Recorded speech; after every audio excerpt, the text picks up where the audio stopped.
So, toilets. Well, it's my second video of the month and it looks like we're scraping the bottom of the barrel for video ideas already. Saying that, I have a strangely large amount to say on the topic of toilets.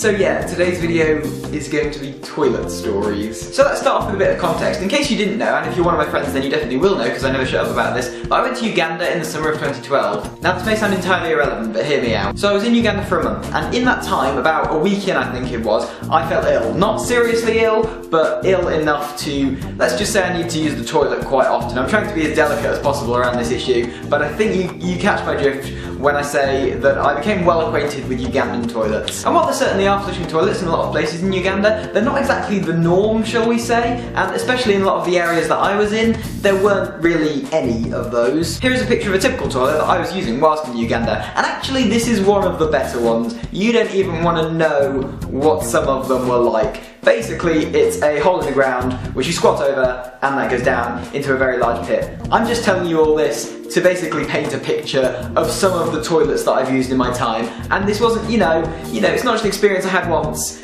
I had this a lot because I wasn't very well for 3 weeks.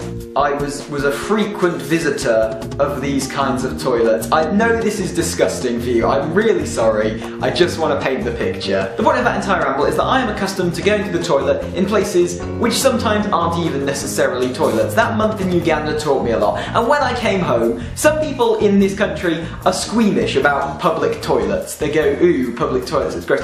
I was loving public toilets. If it flushed, if it had a seat, I was in heaven, basically. I mean, my own toilet when I came home was basically perfection. Just, it was the most beautiful thing I had ever seen after that month. But public toilets were far above acceptable in my book. So I guess that's kind of the history of John and toilets.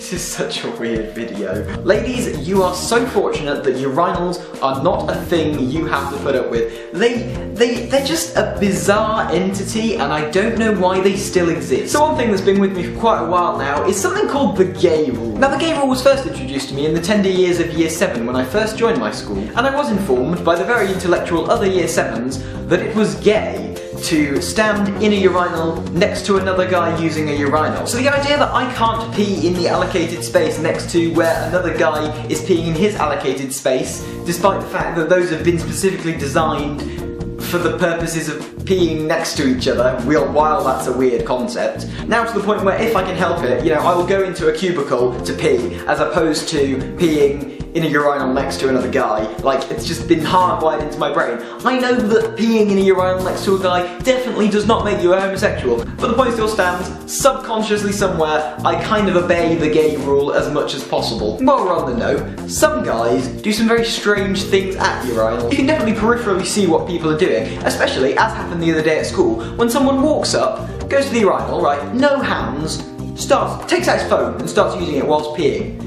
There is no excuse for that. There is no reason you can possibly be peeing for so long that you need to get your phone out and start texting. That's not conceivable. Even if you are peeing for a whole 2 minutes, right? You can just, like, that's not gonna happen. There's no one's gonna have that much urine in their body. But if they did, I know this is a disgusting video. If they did, there's still no need to get your phone out. That text can wait 2 minutes to be sent. You don't need to check Facebook while you're peeing. And, you know, I'm pretty sure this guy was not peeing for 2 minutes, because that is not humanly realistic.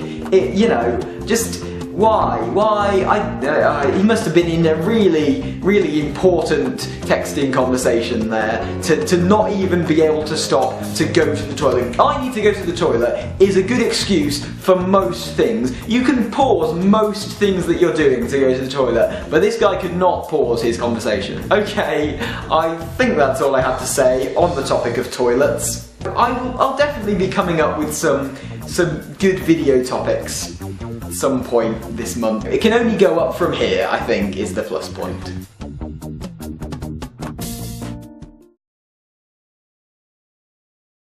Just wash your hands, people. Be grateful that you have taps and soap and use them.